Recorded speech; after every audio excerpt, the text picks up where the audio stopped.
হেল্পলাইনে আজকে আমরা দেখব কিভাবে আমরা আমাদের হোয়াটসঅ্যাপের রিংটোন পরিবর্তন করতে পারি। এজন্য প্রথমে আমরা চলে যাব হোয়াটসঅ্যাপে। এখানে এসে ডান সাইড উপরে 3 ডট এটাতে ক্লিক করবেন। এরপর সেটিং এ ক্লিক করবেন। এরপর ক্লিক করবেন নোটিফিকেশনস।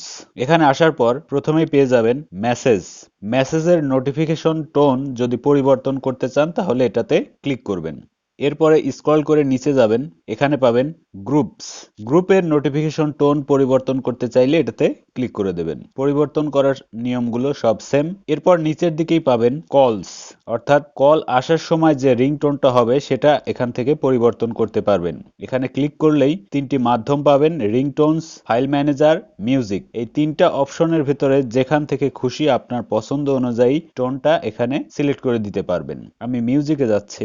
এখানে আপনার গ্যালারিতে থাকা বা এসডি কার্ডে থাকা যতগুলো মিউজিক আছে সবগুলোই প্রদর্শন করবে। এখান থেকে যেটা আপনার পছন্দ হবে সেটার ডান পাশে দেখুন একটা বৃত্ত আছে, এটাতে টিক দিয়ে দেবেন। জাস্ট পছন্দ মতো গানে টিক দিয়ে তারপরে ডান সাইডে উপরে দেখবেন ওকে লেখা আছে, এটাতে একটা ক্লিক দেবেন। ওকেতে ক্লিক করার পরেই এটি নেক্সট টাইম আপনার হোয়াটসঅ্যাপে যখন কল আসবে এই রিংটোনটাই আপনি শুনতে পারবেন। ভিডিওটি ভালো লাগলে অবশ্যই লাইক কমেন্ট দেবেন, শেয়ার করবেন বন্ধুদের মাঝে। আর যারা এখনো আমার চ্যানেলটি সাবস্ক্রাইব করেননি অনুরোধ রইল সাবস্ক্রাইব করবেন। ভালো থাকবেন, খোদা হাফেজ।